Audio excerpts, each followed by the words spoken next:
Bon, alors, bonjour tout le monde. Bienvenue à cette présentation du Centre Acer qui va porter aujourd'hui sur la qualité du sirop d'érable et les outils et les points de contrôle qu'on peut mettre en place pour y arriver. Vous allez voir, c'est quelque chose de très général, mais il y a peut-être encore là des choses qui vont vous allumer des petites lumières.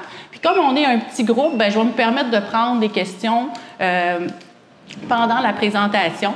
Vous auriez juste à lever votre main, puis on va répondre à cette question-là avant de continuer. Alors, je suis Mélissa Cournoyer, je suis agente de transfert technologique au Centre Acer. Depuis 25 ans, je travaille au Centre Acer, mais j'étais auparavant une technicienne de laboratoire, assistante de recherche. Mais maintenant, j'ai le goût de vous voir, de vous parler et de partager notre expertise là, au Centre Acer. Alors, bienvenue et merci d'être là. Le Centre Acer, on est qui? En fait, c'est un centre de recherche en acériculture, ça le dit. Ça permet, en fait, de rejoindre tous les gens de l'industrie à essayer de travailler justement à améliorer toutes les techniques de travail, le sirop, tout ça. On travaille de concert avec l'industrie et on a 3 axes différents, principalement. Donc, la recherche et développement.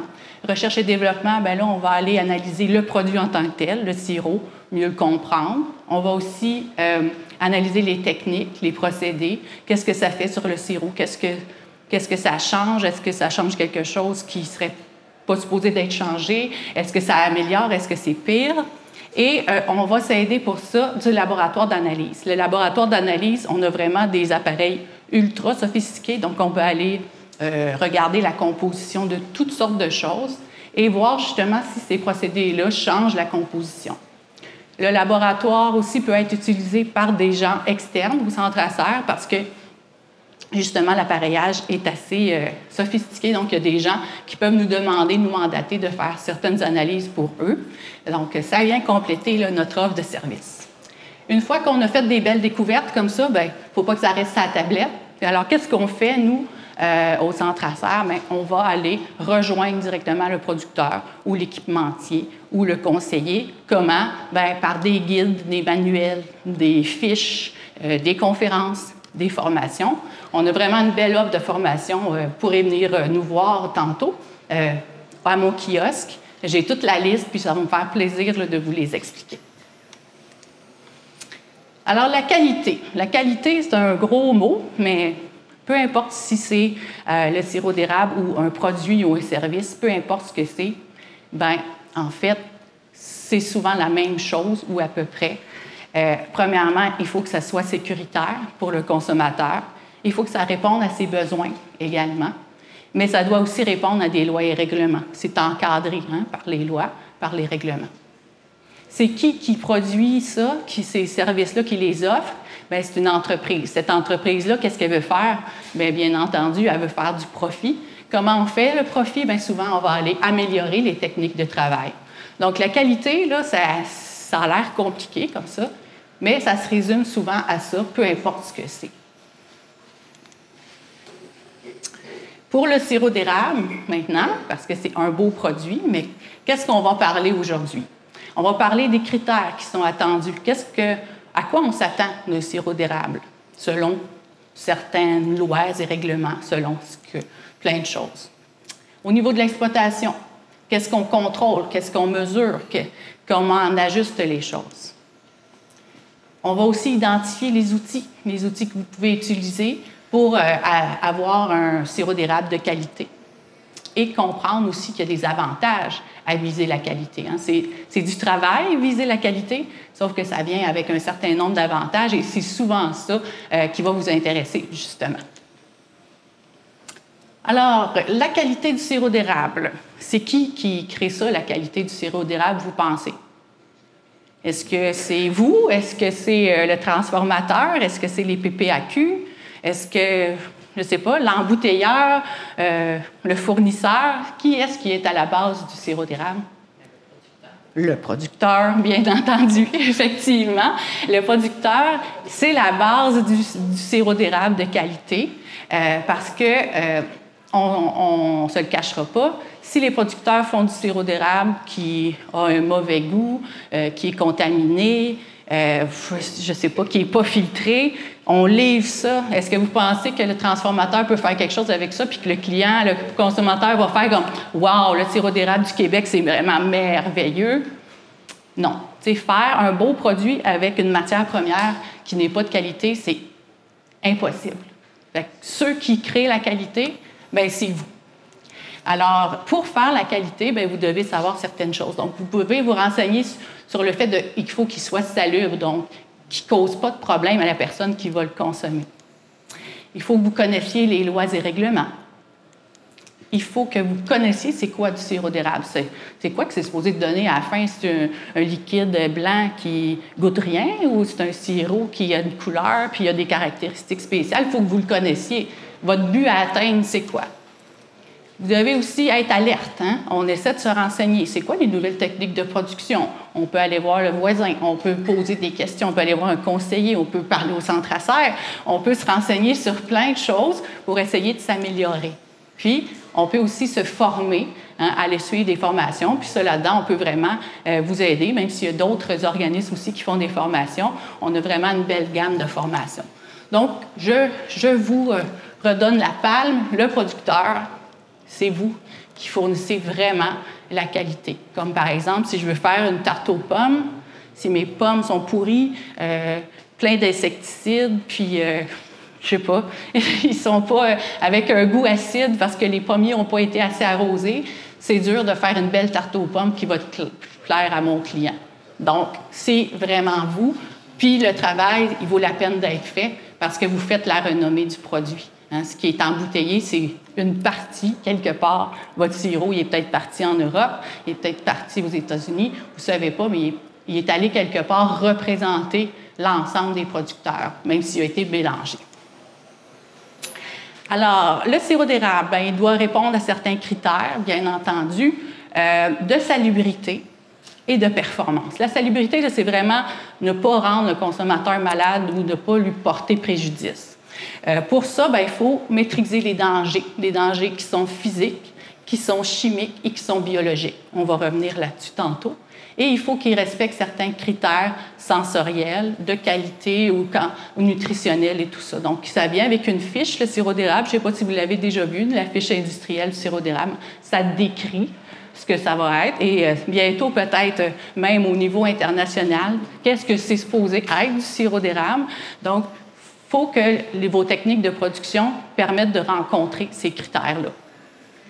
Tout ça, c'est teinté par les règlements provincial, fédéral, mais aussi international. Parce que si on veut vendre à l'extérieur, comme par exemple en Californie, ils ont fait nous, on ne veut pas de plomb dans notre sirop. Donc, quand ça s'est passé, les Québécois qui produisent le sirop, il faut qu'ils se conforment pour pas qu'il y ait de plomb dans le sirop d'érable parce que c'est vendu, mais on ne sait pas où. Puis peut-être qu'il y en a qui vont se rendre en Californie. Donc, on veut ça. Donc, même si ce n'est pas une loi qui est... il y en a une loi provinciale, mais elle était beaucoup plus élevée. Donc, la Californie est venue teinter nos lois également. En détail, qu'est-ce que ça se dit dans la loi, en fait? Au niveau salubrité, c'est un sirop qui est propre, sain et comestible, ça le dit, et qui ne fermente pas. Au niveau des performances, là, on a des critères d'authenticité. Ça doit être fait juste avec de la sève d'érable. On a des critères de limpidité. Donc, il ne faut pas qu'il y ait de particules à l'intérieur. Il faut que l'odeur et le goût soient caractéristiques de l'érable, sans caractéristiques qui ne devraient pas y être. Fait que ça, c'est comme un peu le résumé des lois provinciales et fédérales. En gros, c'est ce que ça dit. Il y a aussi là-dedans le degré Brix qu'on va revenir, qu'il faut aussi respecter. Donc, on va passer chacun de ces points-là, puis on va aller voir un peu qu'est-ce qu'on peut faire, puis qu'est-ce que le centre à serre peut vous offrir aussi comme aide pour y arriver. Donc, pour avoir un produit propre, sain et comestible, il faut contrôler notre environnement pour ne pas intégrer des contaminants dans notre sirop d'érable. Il faut maîtriser les risques. Il faut nettoyer et assainir pour qu'il n'y ait pas de problème au niveau microbiologique. Et il faut regarder aussi la qualité de l'eau. Si, par exemple, vous prenez de l'eau pour réajuster votre Brix à la fin, avant de le mettre en baril, puis que votre eau est pleine de coliformes, par exemple, parce qu'elle vient du puits ou je ne sais pas quoi, bien, vous venez de contaminer un beau produit que vous avez fait avec perfection, mais vous mettez de l'eau qui est de mauvaise qualité, alors là, il peut y avoir un problème à ce moment-là. On repasse sur ces points-là. Donc, contrôler l'environnement, qu'est-ce que ça veut dire? Bien, il faut respecter certaines normes de construction, comment est faite notre cabane, en quel matériel, le plancher, tout ça. Tu sais, l'érablière qui est folklorique, là, on s'entend qu'au niveau alimentaire, c'est très loin. Là, une usine alimentaire puis une érablière, c'est très loin. Mais pourquoi pas s'en rapprocher de plus en plus? Donc, il faut contrôler notre environnement. Il faut former notre personnel. Hein? Comment bien travailler pour ne pas contaminer le produit, pour être en sécurité et tout ça. Il faut aussi, au niveau de nos équipements, les entretenir pour pas qu'il y ait des particules ou quoi que ce soit qui aillent dans le sirop. Il faut bien les comprendre également. Il va y avoir, au niveau de l'entreposage, des points importants aussi à vérifier. Où est-ce qu'on entrepose notre sirop, notre matériel et tout ça. Il faut lutter contre la vermine, donc les rats, les souris, et ainsi de suite. Et aussi contrôler les micro-organismes pour pas qu'ils contaminent notre sirop d'érable. Et tout ça, souvent, bien, on va aller faire des registres, un peu la traçabilité. Il vient d'où mon sirop? Mon baril de sirop, c'est quoi son histoire? C'est quoi son histoire? Il a passé par l'appareil, OK, je venais-tu de le laver? Peut-être que oui, peut-être que non. Qu'est-ce qu'il y a comme particularité? Donc, c'est un principe de traçabilité. Puis ça, tous ces points-là, là, ça s'applique à n'importe quelle entreprise alimentaire, normalement. Et on a tous des points là-dedans qui vont en les rejoindre. C'est sûr qu'en érablière, on n'est pas encore là, mais c'est ça, comme je vous dis, on veut tranquillement augmenter ce niveau-là de fabrication pour que le sirop soit encore plus sécuritaire pour le consommateur. Donc, en faisant tout ça, on va aussi maîtriser les risques. Comme je vous disais, il y a des risques physiques. C'est toutes les particules qui peuvent se retrouver dans le sirop. Donc, quand on filtre, on va en enlever beaucoup, mais il faut faire attention que dans notre baril, il n'y ait pas, je ne sais pas, un bout de verre cassé ou quoi que ce soit. Donc, il ne faut pas qu'il y ait de poussière ou de particules dans notre sirop à la fin qui va être vendu. Au niveau chimique, maintenant, je vous dirais que ça, c'est un travail de longue haleine, de l'entaille jusqu'au baril, parce qu'il y a des risques de contamination un peu partout par les produits chimiques, par l'équipement, par l'agent anti-moussant. Il ne faut pas qu'il y ait d'allergènes. Tout ça, donc, les huiles qui sont utilisées, il faut qu'ils soient alimentaires, les matériaux de grade alimentaire, le plomb, tout ça, ça rentre dans cette catégorie-là. Et au niveau biologique, maintenant, bien, le sirop d'érable, c'est bouilli. Hein? Alors, il faut se rappeler, le sirop d'érable, quand il est fraîchement fait, au niveau biologique, c'est pas comme une boulette de steak haché, là. Ça peut rendre malade. Le sirop d'érable, s'il est bien emballé et tout ça, les micro-organismes, ils sont morts dedans. Sauf que si on l'emballe mal, c'est là qu'il peut y avoir un problème de fermentation et de moisissure. Et c'est de ces bactéries-là qui pourraient rendre levure, moisissure, malade, qui sont parlées dans le biologique ici. Ce n'est pas le fait de traiter la sève là, pour qu'il y ait moins de micro-organismes, parce que normalement, il ne devrait plus rien avoir à la fin. Il faut faire par contre attention aux moisissures. Si par exemple vos tubulures sont contaminées par des moisissures, là, à ce moment-là, c'est mieux de les changer, parce que les moisissures, ça fait des toxines. Ces toxines-là ne sont pas détruites par la chaleur. Donc, s'il y a vraiment, vraiment beaucoup de moisissures, mais ce n'est pas quelque chose qu'on retrouve là, si souvent que ça en acériculture, mais il faut quand même être alerte à ces choses-là. Ça va pour l'instant? Vous êtes encore réveillés? C'est bon, parfait. Alors, un point super essentiel, peu importe l'étape, dans le fond, où le produit est utilisé, c'est le rinçage. Quand vous faites un lavage, rincez plus que vous pensez qu'il faut qu'il soit rincé. Je sais que des fois, les sources d'eau, il n'y en a pas 8 milliards, mais ce que je vous dis, c'est que c'est hyper important. Pourquoi? Parce que dans la sève, ça peut être comme, tu sais, je vous dis, bon, il y a 2 grains de on va dire de chlore, là, d'eau de chlorate, bon. Mais là, on va le concentrer, hein? On va le concentrer. Fait que là, c'est plus 2 dans 40 litres, là, c'est 2 dans 1 litre. Fait que là, la concentration est beaucoup plus importante. C'est pour ça qu'il faut rincer, rincer, rincer et rincer. C'est encore plus important, c'est justement avec le chlore, si c'est utilisé, pour ne pas avoir de chlorate, il faut rincer d'une façon importante. Puis, il faut se rappeler aussi que sais, des fois, on met, là, mettons que vous mettez du savon à vaisselle dans votre eau de vaisselle, mais vous mettez à moitié de la bouteille. Est-ce que ça va être facile de rincer votre verre? Non. Fait que l'important, c'est vraiment de respecter les concentrations de produits de lavage qui vous sont inscrites souvent par le fabricant. Parce que pourquoi? Ça prend moins d'eau de rinçage. Puis ça va être important aussi pour d'autres éléments par la suite que je vais vous parler. Donc, il faut se rappeler, admettons, vous avez pris 2 litres pour laver votre appareil, bien, ça prend de 6 à 10 litres pour rincer, pour qu'il soit vraiment rincé. Fait que plus vous mettez de savon, plus là, ce volume-là serait important à faire. Donc, maintenant, pour ce qui est du qu'est-ce qu'on utilise pour le centre-traceur, qu'est-ce que vous pouvez prendre, en fond, il y a la méthode d'assainissement, c'est un petit guide à l'alcool isopropylique. C'est un guide qui est disponible en ligne, mais vous pouvez aussi l'acheter au kiosque en version papier. Dans ça, on explique comment nettoyer la tubulure en fin de saison avec l'alcool isopropylique, toutes les étapes, et aussi comment la rincer, hein? Parce que ça aussi, il faut la rincer. Donc, les premières coulées, premières sèves, on ne récupère pas. Pourquoi? Parce qu'il va y avoir de l'alcool dedans. Donc, ça, c'est tout bien expliqué. On a aussi en version en ligne seulement le guide d'amélioration des matériaux utilisés dans l'industrie acéricole. Ça, c'est tout ce qui concerne les équipements. Est-ce qu'ils ont du plomb? Comment les tester et tout ça. Donc, comment gérer le plomb dans notre érablière. On a aussi une super formation, salubrité et assainissement. Donc, tous les appareils que vous utilisez, comment les laver efficacement. Puis, on va reprendre certains éléments dans sirop d'érable de qualité, formation de base, qui ressemble un peu à la formation que je vous fais aujourd'hui, mais avec un échange là, qui dure aussi 6 heures de temps. Donc, vous pouvez poser beaucoup de questions et répondre à toutes vos interrogations.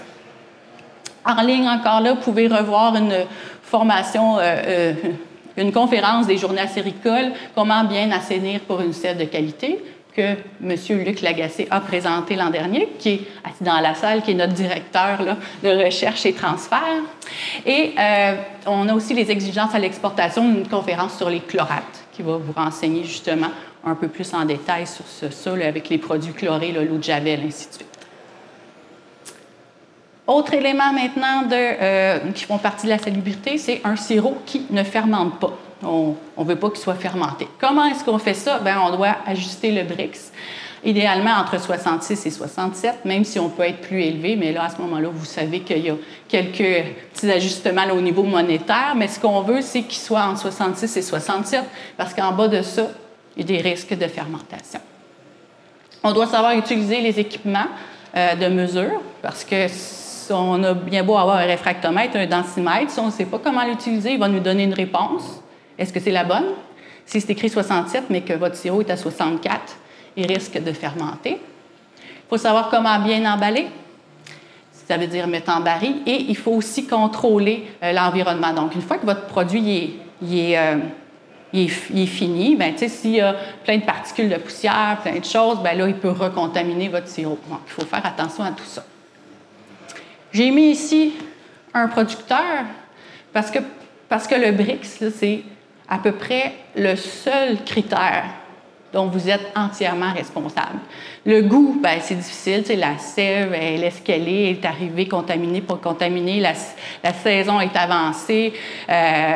Après ça, bien, il y a des goûts qui vont s'être faits. La filtration, bien, des fois, ça se passe bien, ça se passe pas bien, mais vous faites de votre mieux avec ce que vous avez. Mais le Brix, peu importe qu'est-ce qui a l'air, votre sirop, vous êtes supposé être capable, si vous avez appris, à bien travailler, à l'ajuster. Donc, cette partie-là est super importante parce qu'encore là, vous avez travaillé super fort. Là. Vous avez fait toutes les étapes, vous avez suivi les formations, vous avez tout fait. Puis là, oups, à la fin, vous n'avez pas compris comment mesurer votre Brix. Bien, votre sirop, il risque de fermenter. Puis, vous avez perdu ça. Vous avez un VR2 ou un CT2, puis on prend le baril, puis on a une pénalité qui vient avec ça. Fait que, tu sais, c'est pas facile. Je vous dis, tu sais, c'est pas nécessairement « wow », mais une fois qu'on a commencé à comprendre comment ça fonctionne, c'est ça que les formations vont vous expliquer, ça va être plus facile d'obtenir le Brix que vous voulez. Donc, on passe vite sur des appareils qui sont différents. Donc, l'hydrotherme et densimètre, ça, c'est vraiment des instruments de travail. Il fait chaud, on est en production. C'est peu précis, mais ça donne vite une réponse si on est au moins dans le brix qu'on veut avant de filtrer, par exemple. Réfractomètre, un appareil plus précis, mais qui demande un peu plus de travail, c'est-à-dire qu'il faut prendre un échantillon et le tempérer, parce qu'on travaille à température pièce, et il faut qu'il soit homogène. Donc, il y a deux façons de travailler, mais le réfractomètre, c'est vraiment pour une vérification finale. Vous n'avez pas le temps de faire ça en production. C'est pour ça qu'il existe d'autres appareils. Rapidement, comment on emballe d'une façon idéale, en fait, on travaille dans un environnement propre. On a le sirop. On peut vérifier son brix avec un densimètre, justement, ou un densimètre à ce moment-là. On filtre en haut de 82. Pour ce qui est de la contamination de plomb, ça réduit, en fait, un peu la contamination de plomb s'il y en a eu. Ensuite, on s'en va dans un bain-marie chauffant pour obtenir la température d'embouteillage qui doit être autour de 85-87. Et c'est à cet endroit-là qu'on peut prendre un échantillon et vérifier vraiment au réfractomètre. Pour aller voir, une fois qu'on est certain que notre brix est bon, on va aller mettre en baril à chaud et on va remplir le plus qu'on peut. Parce que même si votre brix est bon, mais que votre baril n'est pas rempli en une seule fois et que l'espace de tête, donc la place où est-ce que le sirop ne prend pas, c'est que le vide ne se fait pas. C'est comme un peu quand vous faites des conserves, là, le petit pop là, que ça fait. Mais si on ne remplit pas le baril, ça ne fait pas pop. Puis quand c'est écrit dessus, si le seau ne fait pas pop, on ne mange pas le produit, bien, ce serait la même chose ici. C'est qu'il n'a pas été assez emballé chaud. Donc là, il y a des risques de moisissure et de fermentation à ce niveau-là. Ça va? C'est un peu clair? Alors, qu'est-ce qu'on offre? Donc, on a la solution de référence pour le réfractomètre qui va vous permettre vraiment de calibrer votre réfractomètre à 66. Et pour les appareils qui ne se calibrent pas, les densimètres, hydrothermes, ça ne se calibre pas, ça se vérifie. Bien, on a, cette année, c'est nouveau, une solution de vérification qui va vous permettre de voir si votre hydrotherme ou votre densimètre vous dit la bonne réponse. Et là, ou s'il est un peu déviant, parce qu'il y a plein de choses qui peuvent faire varier la lecture. Comme par exemple, s'il a été cogné, s'il est sale, s'il y a des minéraux dessus, ça a tous des impacts là-dessus. Puis là, si le petit papier a bougé aussi, on ne sait pas. Des fois, ça peut arriver. On fait souvent aussi des articles dans les magazines et les journaux acéricoles pour vous renseigner. Et on a une super belle formation, utilisation, calibration des instruments de mesure. Là, vous allez comprendre comment bien utiliser tous ces beaux appareils-là pour être sûr d'avoir le bon brix. Calibration du sirop d'érable à l'aide du convertisseur acéricole, c'est plus pour ajuster le brix, comment mettre d'eau pour avoir le bon brix si on l'a dépassé un peu, tout ça. Formation de sirop d'érable de qualité, on va revoir ces aspects-là. Et êtes-vous sur votre brix? Ça, c'est une formation développée avec AgriCarrière. C'est entièrement en ligne. Vous pouvez la suivre quand vous voulez. Et ça l'explique encore là, les instruments de mesure, avec aussi le réfractomètre en continu, là, que je n'ai pas parlé aujourd'hui. Mais dans cette formation-là, on en parle également. Maintenant, on passe plus du côté performance, comme on disait tout à l'heure, c'est quoi les caractéristiques qu'il doit avoir. Donc, un sirop authentique, c'est un sirop qu'on n'a rien rajouté à l'intérieur, mais aussi on n'a rien enlevé. Fait que, on pense, par exemple, aux nouvelles technologies qui sortent. Est-ce que le fait de concentrer à haut brix, est-ce que ça enlève quelque chose du sirop? Si oui, ça contreviendrait à la loi. Donc, il faut faire des tests là-dessus pour savoir si les appareillages respectent cette condition-là. Il faut faire attention aux antimousses. Les antimousses, ça doit être utilisé vraiment en quantité minime, au besoin seulement, parce que sinon, ça devient comme un ingrédient dans le sirop et ça pourrait porter préjudice à la pureté du produit. Et bien entendu, il ne faut pas rajouter d'autres sources de sucre que la sève en tant que telle. Pour ce qui est de ça, en fait, on a développé au Centre Acer juste un prototype, en fait, pour contrôler la mousse, mais de façon, en fait, avec un tuyau plein d'eau qui est au-dessus de l'évaporateur. On a eu une belle conférence là-dessus aussi l'an passé. Vous pouvez la voir sur Internet. Donc, c'est une autre façon de contrôler le moussage en n'ajoutant rien du tout, mais seulement avec un appareillage plus mécanique. On a aussi fait des tests justement par rapport au Brix. Est-ce que ça avait changé quelque chose sur les caractéristiques du sirop?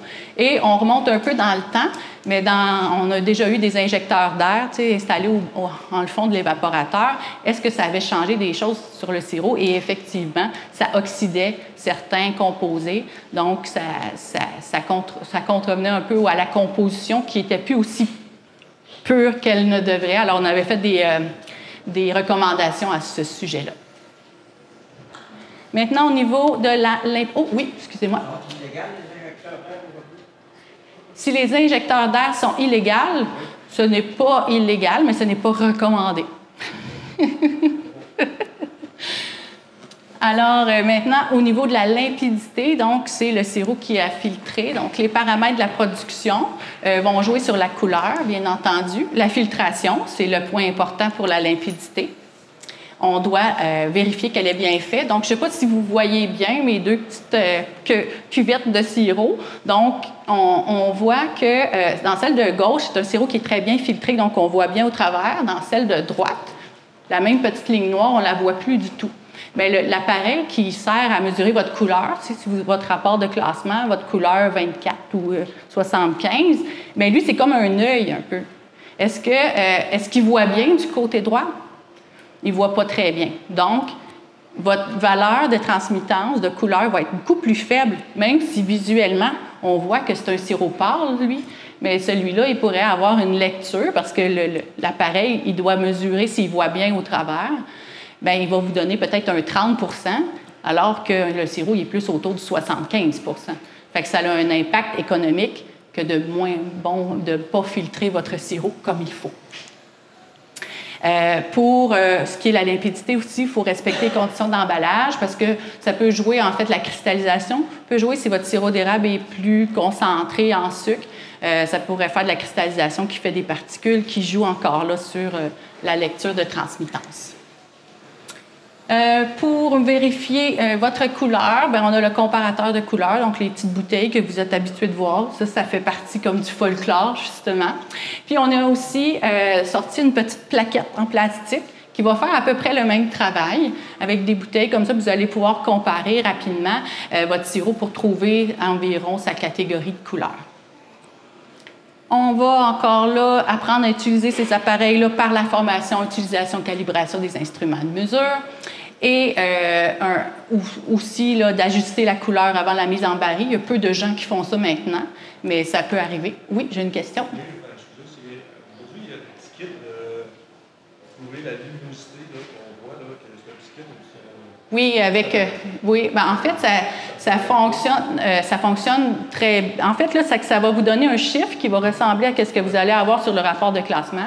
Il faut apprendre encore là à utiliser cet appareil-là parce que si votre bouteille de verre est abîmée, si par exemple, elle est graffinée, si elle a des doigts dessus collés, bien là, ça nuit à la lecture, puis votre lecture va être faussée à la baisse à ce moment-là. C'est un bon indice quand même. Oui. C'est bon que ben, ça, c'est vraiment comme évaluer très rapidement, tandis que l'autre, vous êtes capable de voir à peu près si vous êtes proche du doré ou du ambré, jusqu'à quel point vous êtes, là, exactement. Puis on s'en vient aussi avec une formation à l'automne environ sur la filtration du sirop d'érable. Donc, ça va être une formation en virtuel qui va traiter des différents types de filtration, donc par gravité avec les tucs ou par filtre-presse ou avec vacuum. Puis, il va y avoir des parties préenregistrées, des vidéos, mais aussi une belle interaction là, avec la personne qui fait la formation, vous allez voir. Fait qu'on est en train de développer ça encore une fois avec Agri-Carrière. Fait que c'est quelque chose que vous allez pouvoir suivre dans le confort de votre foyer puis qui va répondre à vos besoins. On passe maintenant aux odeurs et aux goûts atypiques. Comment est-ce qu'on les contrôle? Bien, il y a au niveau des contaminants. On ne veut pas qu'il y ait des choses extérieures qui vont venir contaminer notre sirop. On va aller voir aussi la contamination microbienne de notre sève, qui, elle, a un impact extrême sur, je vous dirais, sur les saveurs, parce que si votre sève elle est dégradée, votre sirop va avoir les caractéristiques qui vont avec, comme par exemple le sirop suri, qu'il y a eu l'an passé, sirop filant et tout ça. Ça, c'est entièrement à cause des contaminations microbiennes de la sève qu'il faut contrôler. Il va y avoir dans la saison, bien, on le sait, ça bouge, hein, du bois, sève, bourgeon, bien ça, vous ne pouvez pas y faire grand-chose, mais vous pouvez peut-être ajuster un peu vos paramètres de production par rapport à la saison, justement. Je vous mets un petit bouclier salubrité. En fait, si votre sirop goûte la boulamite, c'est pas qu'il goûte la boulamite, le problème, c'est plutôt parce qu'il y a eu une contamination. Donc, la saveur est un indicateur qu'il y a eu une contamination.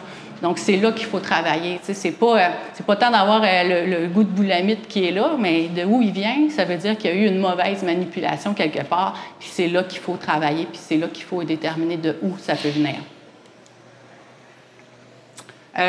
Au niveau de la contamination microbienne, comme je vous disais, quand les micro-organismes sont en trop grande quantité dans la sève, ça produit des problèmes. Si, par exemple, vous avez du sirop filant, bien là, à ce moment-là, c'est là qu'il faut que vous fassiez un lavage fond en comble de tous les appareillages, coudes, tuyauterie, tout ce que vous voulez, la flotte, parce que ça veut dire qu'il y a quelqu'un qui s'est installé là puis vous ne voulez pas qu'il soit là. Comment est-ce qu'on l'enlève?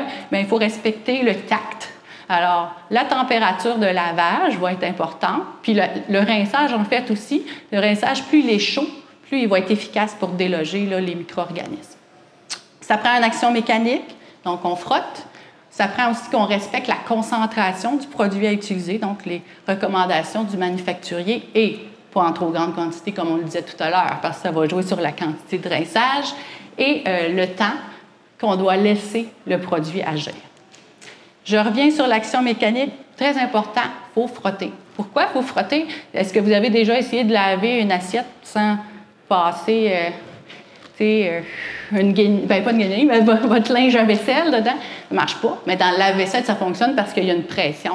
Bien, il faut frotter, mais il faut frotter partout. Toutes les surfaces, les coudes, la tuyauterie, tout ça, ça prend des fois démantibuler votre système pour pouvoir passer une brosse partout. Il ne faut pas prendre non plus des guenilles, des mops, hein, sinon vous allez étendre des bactéries partout. Et il ne faut pas oublier la tubulure. Des fois, quand ça devient extrême, bien, on peut même passer des éponges, même en saison, pour aller déloger les biofilms. Là. Dans le fond, c'est un peu comme le rose de toilette là, ou quelque chose. Là, on les voit, là, mais quand on est rendu qu'on les voit, c'est parce qu'il y a beaucoup de bactéries. Donc, dans votre tubulure, ça peut être la même chose. On passe l'éponge, puis ça en déloge déjà beaucoup. Ensuite, on peut faire un rinçage ou un lavage, mais pas dans la tubulure, là, mais à la fin, souvent, on va aller le faire. Pour les odeurs et goûts atypiques, bien, on peut aller sur la formation, l'univers des caractéristiques de saveur en grand contenant. Là, on goûte beaucoup de sirop, puis on s'habitue à ce que c'est un VR1, un VR5, un VR4. Puis on discute de où ça vient, de tout ça. Donc, c'est d'une belle formation. Vous goûtez beaucoup de sirop. Et il y a aussi 2 conférences, une sur le bourgeon et un aussi qui a été donné aux Journées acéricoles de cette année sur justement les sirops futuris et filants. On entame maintenant une autre section. Le sirop d'érable, c'est pas mal fini, mais si on veut aussi aller plus loin dans la qualité, bien, on peut aller sur les exploitations.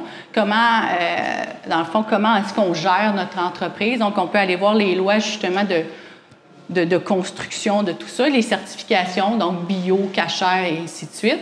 Sirop bio, ça ne veut pas dire un sirop qui est nécessairement de meilleure qualité, sauf que en le fond, on va respecter nos valeurs, tu sais, d'entreprise, mais il y a aussi certains points là-dedans qui, comme demandent un contrôle, va nous aider à diminuer les contaminations, par exemple, ou quoi que ce soit, parce qu'il y a des procédures qui sont mieux établies.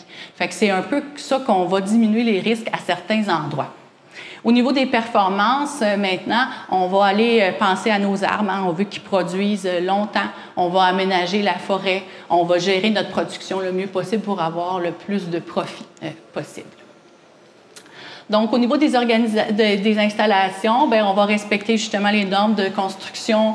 On va aménager notre système de collecte pour pas qu'il y ait des creux où est-ce que la sève peut s'accumuler, tout ça pour que ça soit le mieux possible. On va choisir nos équipements selon est-ce que mon volume de production est assez grand ou pour pouvoir gérer toute ma sève et tout ça. Donc, c'est des choses importantes.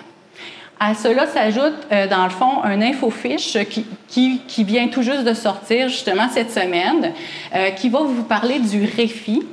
Ça, c'est en action depuis 2020, fin 2020, 2021. ça encadre des activités qui ont des impacts environnementaux. Donc, pour vous, producteurs, ça a des impacts sur la gestion de vos eaux usées. Donc, tout ce qui est les appareils de lavage, les volumes de lavage, ça peut demander, si c'est rejeté dans un milieu humide, une neutralisation. Fait que cette fiche-là, qui vient tout juste de sortir, j'en ai quelques exemplaires au kiosque, je peux aussi vous en parler un peu, va aller vous parler de qu'est-ce qu'il y a à faire. Parce que cette réglementation-là est déjà en vigueur. Par contre, le gouvernement laisse encore du temps pour que les gens s'ajustent, mais il faut commencer à s'informer là, parce que c'est déjà là. Fait que on commence à sortir, il va y avoir 5 fiches comme ça qui vont vous aider et des formations aussi pour mieux comprendre c'est quoi ce règlement-là. Vous pouvez aussi consulter Démarrage en acériculture. C'est fait par le gouvernement du Québec. C'est un beau document aussi qui traite de toutes sortes de points et de ressources, agri-conseil et tout ça pour vous aider dans vos opérations.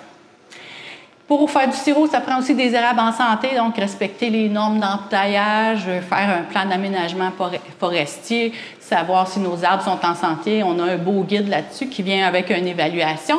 Et on a aussi une conférence qui parle des changements climatiques, parce qu'on peut pas se faire semblant que tout va bien dans l'environnement. Il y a des changements, bien, ça a des impacts sur votre production également. Maintenant, si on veut aller encore un peu plus loin, bien, on a un registre de production aussi qu'on a en vente. C'est pour vous faire penser, en fait, un registre de production, c'est qu'on note. On note les choses qui se sont passées. C'est l'historique de votre sirop. Puis ça peut vous permettre d'être un outil de travail, en fait. Puis de dire, j'ai eu un VR4, ça, c'est ce baril-là. Puis là, ce baril-là, je me rappelle, là, j'avais eu beaucoup, la sève était full dégradée, tu sais, vous vous êtes noté sève de très mauvaise qualité. Donc, vous pouvez travailler à rebours puis dire, j'ai essayé de bouillir plus haut. Regardez, là, j'ai eu telle saveur dans mon sirop. Bien, ça vous permet de travailler à rebours et de dire, qu'est-ce que je peux faire pour m'améliorer? Qu'est-ce qui a pu causer cette saveur-là? Fait que d'avoir des points comme ça de quand est-ce que vous l'avez, est-ce qu'il faisait beau dehors, est-ce que vous avez remarqué quelque chose, ça moussait extrêmement, j'ai mis plein d'anti-mousse. Toutes les choses qui vous arrivent puis qui n'arrivent pas habituellement, juste les noter. Puis le baril qui est associé. Des fois, vous allez pouvoir faire des associations qui vont être intéressantes pour améliorer votre qualité. On peut aussi aller vers le biologique. Donc, on a un guide qui est en format PDF ou en format papier. Format PDF, très utile, plein de liens à cliquer pour vous rejoindre là-dedans. Et une belle formation qui est associée à ce guide-là. Et on peut aussi travailler avec la roue des flaveurs. La roue des flaveurs, c'est un peu comme la roue des vins ou des fromages. Ça décrit un bon sirop, c'est en plus de dire « Ah, il est bon, mon sirop ». Oui, mais il goûte quoi? Il goûte la vanille, il goûte le bois, il goûte un peu le café. C'est un vocabulaire pour décrire les bons sirops, en fait. Fait que j'en ai aussi des exemplaires là, au kiosque. Et maintenant, les ouvrages de référence à consulter. C'est déjà sorti, c'est un cahier de transfert technologique en acériculture. C'était un gros cartable en 2004. Mais là, on est en train de les rééditer pour mettre les nouvelles technologies en cours. Donc, on a le premier volume qui est sorti, c'est sur les appareils de concentration membranaire évaporateur. Donc, là-dedans, là, vous avez comment ça fonctionne, comment je peux le laver, quel test il faut que je fasse dessus. Tout ça, c'est vraiment un bel ouvrage de référence. Puis, il y a 2 autres qui s'en viennent. Donc, la production d'un sirop d'érable de qualité, qui va revenir encore là sur plein de points à faire attention, quoi mesurer, quoi faire pour que le sirop donne ce qu'on veut à la fin.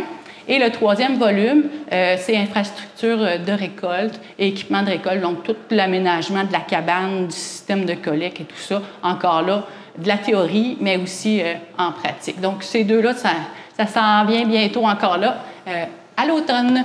Et vous pouvez consulter notre site qui a plein de trucs. Et vous pouvez aussi nous écrire votre question.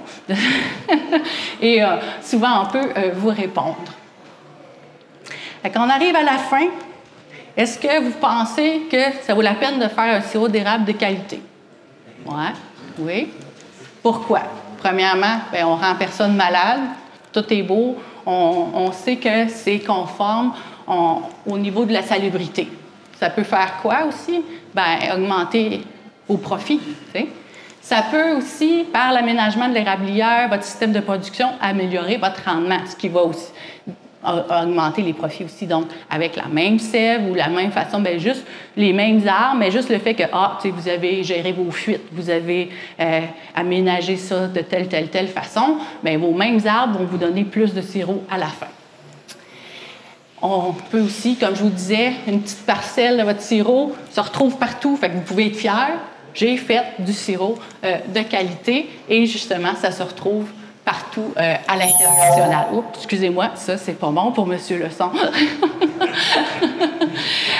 Alors, voilà tous les produits que j'ai à mon kiosque. Vous pouvez venir me voir tout à l'heure. Je vais répondre à toutes vos questions. Alors, on a toutes sortes de choses que je vous ai présentées pendant la présentation et les 9 formations que je vous ai aussi nommées au cours de la présentation, mais que je peux vous expliquer en long et en large si vous le voyez. Alors, voilà. Est-ce qu'il y a des questions? Commentaires, monsieur? Pour l'appareil anti-mousse, vous avez parlé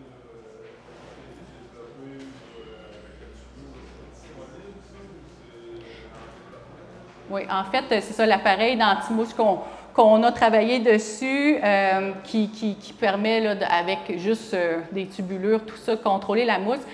Nous, ce qu'on a fait, c'est qu'on a développé l'idée, mais présentement, ce n'est pas encore comme commercialisé. T'sais, on aimerait bien que, je ne sais pas, un équipementier, mais il y a des travaux qui se font, là, mais tu sais, c'est en développement, oui, exactement. Il y a des travaux qui se font, puis la technologie, elle est là, le principe est là, mais il reste des petits des points à contrôler, là, parce qu'il faut refroidir l'eau puis tout ça. Les débits, ça n'a pas été comme ça a été mis au point pour un petit évaporateur, mais à grande échelle, pas encore. Mais l'industrie aurait tout avantage là, à le faire parce que justement, c'est sans surveillance ou à peu près. Puis en plus, ça rajoute rien au sirop. Là. Fait que, puis selon nos tests aussi, ça ne diminuait pas beaucoup là, les rendements de production. Là. Fait que c'est vraiment un point qui serait intéressant que l'industrie aurait avantage à développer.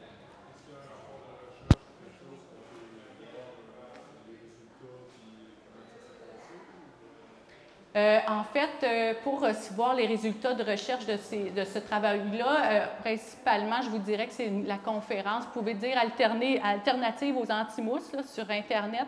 Il y a la présentation filmée où est-ce qu'il y a certains détails là, de débit et tout ça. Ça peut être un point de départ si jamais vous voulez travailler là-dessus, là, si vous avez des amis ingénieurs ou quoi que ce soit. Mais je vous dirais que c'est la meilleure place là, où est-ce que c'est mieux résumé les informations techniques à ce niveau-là. Autre question? Bien, je vous remercie infiniment. Et bon salon. Puis venez me voir, là. Je vais tout répondre à vos questions si vous n'avez pas osé les poser. Ça va me faire plaisir. Merci.